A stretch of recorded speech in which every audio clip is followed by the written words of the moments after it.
ಕಾರ್ಗಿಲಿಂದ ಒಂದು 100 ಕಿಲೋಮೀಟ್ರ್ ಬಂದಾಗ ಈ ರಸ್ತೆ ಹತ್ರ ಏನಕ್ಕೆ ನಾವು ನಿಂತಿದ್ದೀರ ಅಂದರೆ ಫುಲ್ಲು ಜಾಮ್ ಆಗಿಬಿಟ್ಟಿದೆ.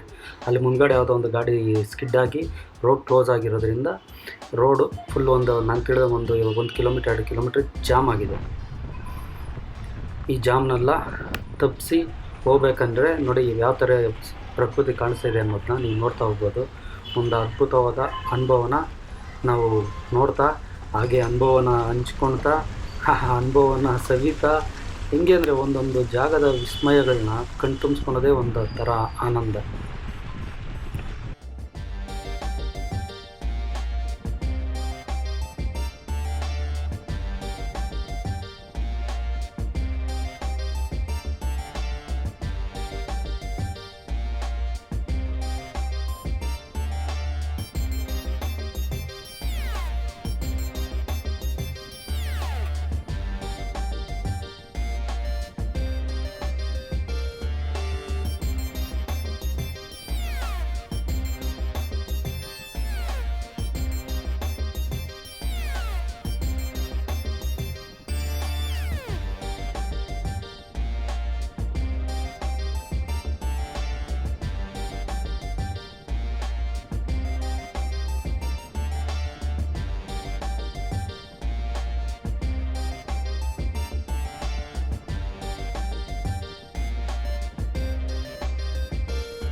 ಇವಾಗ ನಾನು ನಮ್ಮ ತಮ್ಮ ಸೋನ್ಮಾರ್ಗಲ್ಲಿದ್ದೀರಿ.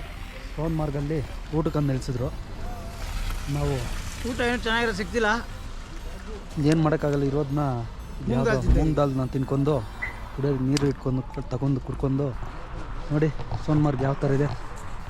ಫುಲ್ಲು ಇದೆಲ್ಲ ರೋಡ್ ನೋಡಿ ಹಿಂಗೆ ಆಗ್ಬಿಟ್ಟಿದೆ. ಈ ಸೋನ್ಮಾರ್ಗಿಂದ ಇವಾಗ ಶ್ರೀನಗರಕ್ಕೆ ಹೋಗೋದು. ಈಗ ನಾನಿರೋಂಥ ಜಾಗದಿಂದ ಅಂದರೆ ಕಾರ್ಗಿಲ್ನಿಂದ ಸುಮಾರು ಶ್ರೀನಗರ ಬಂದು 201 ಕಿಲೋಮೀಟ್ರ್ ಇದೆ. ಅಂದರೆ ತುಂಬ ಒಂದು ಎಕ್ಸ್ಪೀರಿಯೆನ್ಸು ತುಂಬ ಅದ್ಭುತವಾಗಿದೆ. ಯಾಕಂದರೆ ಪ್ರತಿ ಜಾಗದಲ್ಲೂ ಒಂಥರ ಯಾವ ಥರ ಅಂದರೆ ಥ್ರಿಲ್ಲಿಂಗ್ ಆ್ಯಂಡ್ ಅಡ್ವೆಂಚರ್ ಆಗಿದೆ. ಯಾಕಂದರೆ ತುಂಬ ಸ್ನೋಫಾಲ್ ಆಗಿರೋದ್ರಿಂದ ತುಂಬ ಅಂದರೆ ತುಂಬ ನಮಗೆ ಸ್ವಲ್ಪ ಕೆಲವೊಂದು ಜಾಗದಲ್ಲಿ ಡೇಂಜರಸ್ ಪ್ಲೇಸ್ಗಳು ನಮಗೆ ಅನುಭವ ಆಯಿತು. ಏನೇ ಅಂದರೆ ಡೇಂಜರ್ ಆಗಿರೋವಂಥದ್ದು ರೋಡೆಲ್ಲ ಐಸ್ ತುಂಬ್ಕೊಂಡಿರೋದ್ರಿಂದ ಜಾರುತ್ತೆ, ಎಲ್ಲಿ ಅಂದರೆ ಸ್ಕಿಡ್ ಆಗ್ತಾ ಇರುತ್ತೆ ಟೈರು.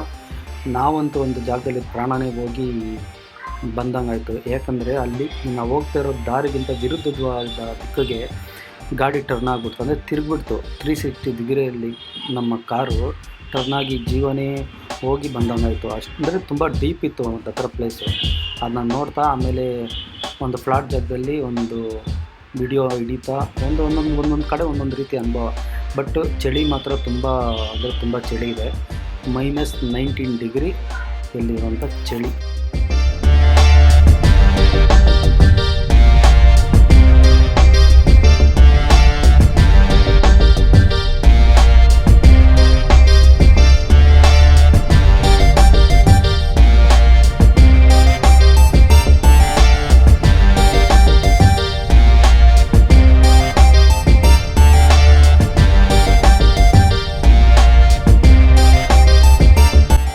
ಈ ರೋಡುಗಳೆಲ್ಲ ಯಾವ ಥರ ಆಗೋಗಿದೆ ಅಂದರೆ ಫುಲ್ಲು ಐಸಿಂದ ಕ್ಲೋಸ್ ಆಗಿರೋದ್ರಿಂದ ಗಾಡಿ ಸ್ಕಿಡ್ ಆಗ್ತಾಯಿತ್ತು.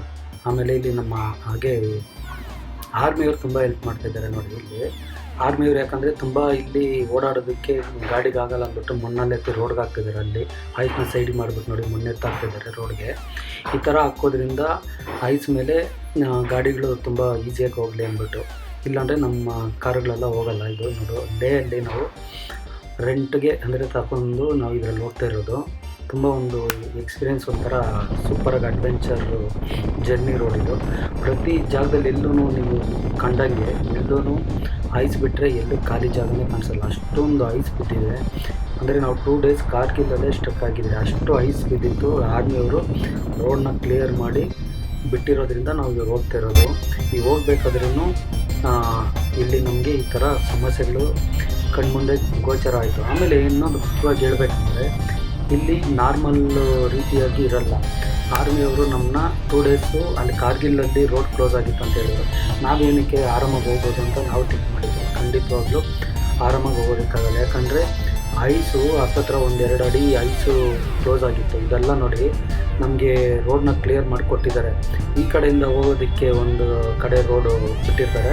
ಆಮೇಲೆ ನಾವು ಇಲ್ಲಿಂದ ಶ್ರೀನಗರಕ್ಕೆ ಹೋದ್ಮೇಲೆ ಶ್ರೀನಗರದಲ್ಲಿ ಆಮೇಲೆ ಶ್ರೀನಗರದಲ್ಲಿರೋ ವೆಹಿಕಲ್ನೆಲ್ಲ ಈ ಕಡೆ ಬರ್ತಾರೆ. ಇವಾಗ ನೀವು ಕಾಣ್ತಾ ಇರ್ಬೋದು, ನೀವು ಎಷ್ಟೇ ದೂರ ನೋಡಿದ್ರೂ ನಾವು ಈ ಕಡೆಯಿಂದ ಹೋಗೋದನ್ನ ಮಾತ್ರ ನೀವು ಕಾಣ್ಬೋದು. ಆ ಕಡೆಯಿಂದ ಆಪೋಸಿಟ್ ಗಾಡಿ ಬರೋಲ್ಲ. ಯಾಕಂದರೆ ಈ ಕಡೆಯಿಂದ ಹೋಗೋದೇ ಕಷ್ಟಕರ ಆಗಿರೋದ್ರಿಂದ ಬರೋದಕ್ಕಂತೂ ಸಾಧ್ಯನೇ ಇಲ್ಲ.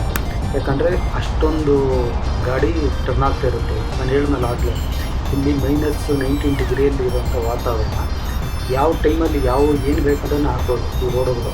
ಆದ್ದರಿಂದ ಆರ್ಮಿಯವರು ತುಂಬ ಜಾಗ್ರತೆಯಿಂದ ಯಾವ ರೀತಿ ಹೋಗ್ಬೇಕನ್ನೋದು ಹೇಳ್ತಾರೆ. ಆಮೇಲೆ ಟೂರಿಸ್ಟು ಈ ಟೈಮಲ್ಲಿ ನಮ್ಮಂಥ ಟೂರಿಸ್ಟ್ಗೆ 90% ಯಾರೂ ಹೋಗಿರೋಲ್ಲ ಬರ್ತೀನಿ. ಯಾಕಂದರೆ ನಾವು ಹೋಗಿರೋದೇ ರೇರು. ಎಲ್ಲ ರೂಮ್ಸ್ ಖಾಲಿ, ಎಲ್ಲ ರೂಮ್ಸು ಕ್ಲೋಸ್ ಆಗೋಗಿದ್ದು ಒಂದೊಂದೊಂದಲ್ಲ ಅಲ್ಲಿ. ಆಮೇಲೆ ಹೋಟೆಲ್ಸ್ ಎಲ್ಲ ಕ್ಲೋಸ್ ಆಗೋಗಿದ್ದು. ಅನ್ಸೀಸನಲ್ಲಿ ಹೋಗಿದ್ರಿ ಅಂದರೆ ನೇಚರ್ ನೋಡೋದಕ್ಕೋಸ್ಕರ ನಾವು ಹೋಗಿದ್ದು.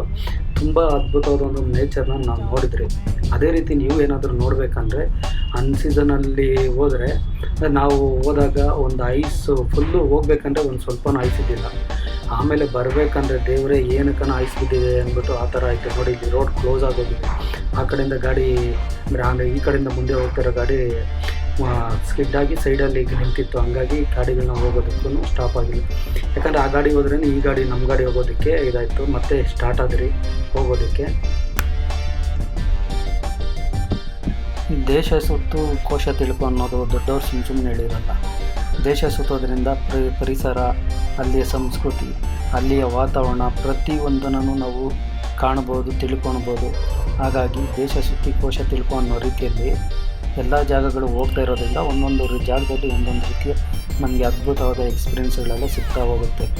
ನಾವು ಇವಾಗ ಬಂದಿದ್ದು 19 ಡಿಗ್ರಿ ಇರೋಂಥದ್ದು, ಅಂದರೆ -19 ಡಿಗ್ರಿ. ನೋಡಿ ಆಪೋಸಿಟ್ ಬರಬೇಕಂದ್ರೆ ಗಾಡಿಗಳು ಕೆಲವೊಂದು ಜಾಗದಲ್ಲಿ ನಿಂತೋಗಿರೋದು, ಆರ್ಮಿಯವರು ರೋಡ್ ಮುನ್ನೆತ್ತಾಗ್ತಿರೋದು, ಇದೆಲ್ಲನೂ ನಮಗೆ ಅನುಭವ ಆಗ್ತಾ ಇರುತ್ತೆ. ಮನೇಲಿ ಕೂತ್ಕೊಂಡು ಏನೋ ಹಿಂಗೆ ಹೇಳ್ಬಿಡ್ತೀರಿ, ಅಲ್ಲಿ ಹೋಗ್ಬಿಟ್ಟೆ ಇಲ್ಲಿ ಹೋಗ್ಬಿಟ್ಟೆ ಅಂತ. ಬಟ್ ಈ ಥರ ಎಕ್ಸ್ಪೀರಿಯೆನ್ಸ್ನ ನಮ್ಮ ಕಂಡಂಗೆ ಇಲ್ಲಿ ಸುತ್ತಮುತ್ತಲು ಯಾರು ಎಕ್ಸ್ಪೀರಿಯೆನ್ಸ್ ಈ ಥರ ಇದು ಮಾಡಿರಲ್ಲ. ಯಾಕಂದರೆ ನಾವು ಹೋದಾಗ ಫುಲ್ಲು ಎಲ್ಲ ಕಡೆನೂ ಅಡ್ವೆಂಚರ್, ಫುಲ್ಲು ಎಲ್ಲಿ ನೋಡಿದ್ರೆ ಸಾಹಸ. ನೋಡಿ ಇವಾಗ ನೋಡಿ ಆರ್ಮಿಯವರು ನಮ್ಗೆ ಹೆಲ್ಪ್ ಮಾಡ್ತಿದ್ದಾರೆ. ಅಲ್ಲೊಂದು ಹತ್ರ ಹೆಲ್ಪ್ ಮಾಡಿದ್ರು, ಇಲ್ಲಿ ಹೆಲ್ಪ್ ಮಾಡ್ತಿದ್ದಾರೆ. ನಮ್ಮನ್ನ ಮುಂದ್ಗಡೆ ಪಾಸ್ ಮಾಡಿ ಕಳಿಸ್ತಾರೆ. ನಮ್ಮ ಆರ್ಮಿಯವ್ರಿಗೆ ಎಷ್ಟು ಥ್ಯಾಂಕ್ಸ್ ಹೇಳಿದ್ರೂ ಕಡಿಮೆ. ದೇಶನೂ ಕಾಯ್ತಾರೆ, ದೇಶಕ್ಕೋಸ್ಕರ ಪ್ರಾಣನೂ ಮುಡುಪಾಗಿಟ್ಟಿರ್ತಾರೆ. ಹಾಗೆಯೇ ನಮ್ಮಂಥ ಟೂರಿಸ್ಟ್ಗೆ ಹೆಲ್ಪು ಮಾಡ್ತಾರೆ. ಇದು ಸಾಮಾನ್ಯವಾದ ವಿಚಾರ ಅಲ್ಲ ಸ್ನೇಹಿತರೆ.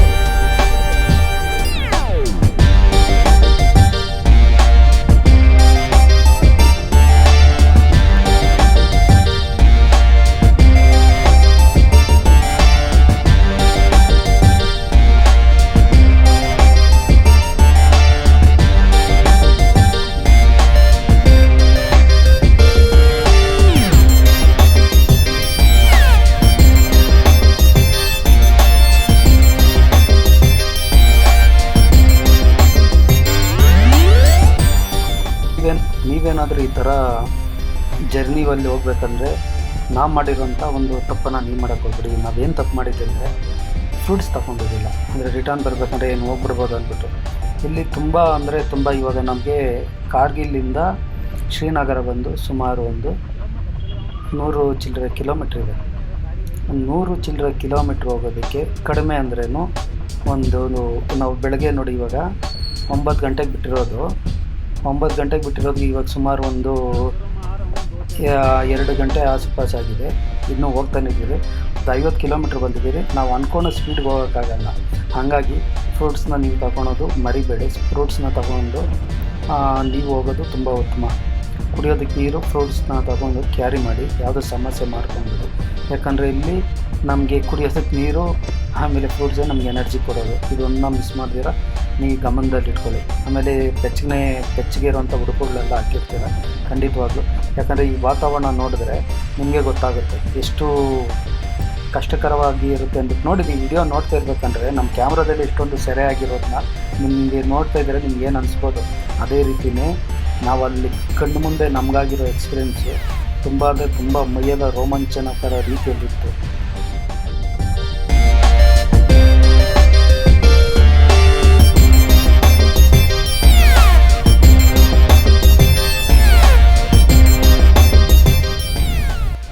ಈ ಜಾಗ ನೋಡ್ತಾ ಇದ್ದೀರಲ್ಲ, ಆ್ಯಕ್ಚುಲಿ ನಾರ್ಮಲಾಗಿ ಬಂದಾಗ ಇಲ್ಲಿ ಫೋಟೋಶೂಟ್ ಇಟ್ಕೊಳೋಂಥ ಒಂದು ಅದ್ಭುತವಾದ ಒಂದು ಸ್ಥಳ. ಬಟ್ ಇವಾಗ ನಾವು ತುಂಬ ಚಳಿ ಇರೋದ್ರಿಂದ ಆಚೆ ಇಳಿದಿಲ್ಲ. ಮುಂದ್ಗಡೆ ಝೋಜಿಲಾ ಪಾಯಿಂಟ್ ಅಂತ ನೋಡಿ, ಇದು ಝೋಜಿಲಾ ಪಾಯಿಂಟ್ ಅಂದ್ಬಿಟ್ಟು ಈ ಲೇಯ ಅತಿ ಎತ್ತರದ ಒಂದು ಪ್ರದೇಶ ಅಂತಲೇ ಹೇಳ್ಬೋದು. ಇದೇ ಬಂದು ಇಲ್ಲಿ ನಾವು ಹೋಗೋಂಥ ರಸ್ತೆಯಲ್ಲಿ ಹೈಯೆಸ್ಟು ಹೈಟ್ ಇರುವಂಥ ಈ ಸ್ಥಳ. ಹಾಗೆಯೇ ತುಂಬ ಅಪಾಯಕಾರಿಯಾದ ಸ್ಥಳವೂ ಹೌದು. ಅಂದರೆ ಇಲ್ಲಿ ಬಂದ್ರೂ ನಾವು ಫೋಟೋ ಹಿಡ್ಕೊಂಡು ಆರಾಮಾಗಿ ಹೋಗ್ಬೋದು. ಆ ಕಡೆ ತುಂಬ ಡೀಪು, ಕಾಲಿಟ್ಟರೆ ಮಶಾಣಕ್ಕೆ ಓಡೋಗ್ಬಿಡ್ತೀರಿ.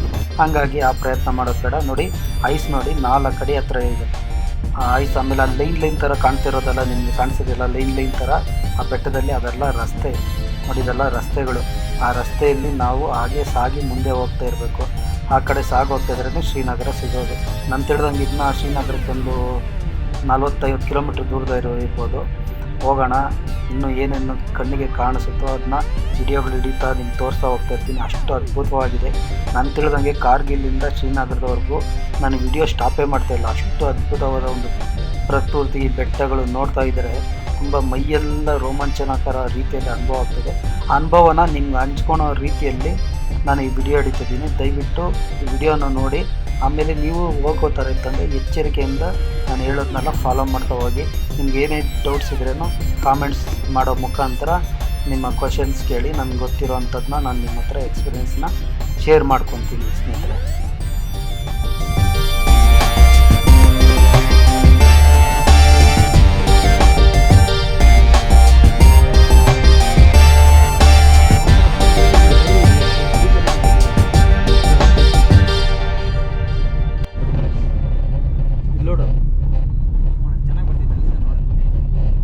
ಅದಕ್ಕೆ ನಾನು ಟರ್ನಿಂಗ್ಗಳು ಮಾತ್ರ ಯೂಸ್ ಮಾಡ್ತಾ ಇರೋದು. ಟರ್ನಿಂಗ್ ಟರ್ನಿಂಗಲ್ಲಿ ಏನು ಬರುತ್ತೆ ಅಂತ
ಇವಾಗ ನಾನು ನಮ್ಮ ತಮ್ಮ ಸೋನ್ಮಾರ್ಗಲ್ಲಿದ್ದೀರಿ.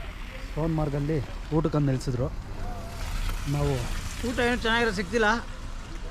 ಏನು ಮಾಡೋಕ್ಕಾಗಲ್ಲ, ಇರೋದನ್ನ ಮೂಂಗ್ ದಾಲ್ನ ತಿನ್ಕೊಂಡು ಕುಡಿಯೋದು ನೀರು ಇಟ್ಕೊಂಡು ತಗೊಂಡು ಕುಡ್ಕೊಂಡು ನೋಡಿ ಸೋನ್ಮಾರ್ಗ್ ಯಾವ ಥರ ಇದೆ. ಫುಲ್ಲು ಇದೆಲ್ಲ ರೋಡ್ ನೋಡಿ ಹಿಂಗೆ ಆಗ್ಬಿಟ್ಟಿದೆ. ಈ ಸೋನ್ಮಾರ್ಗಿಂದ ಇವಾಗ ಶ್ರೀನಗರಕ್ಕೆ ಹೋಗೋದು. ಸೋನ್ಮಾರ್ಗ್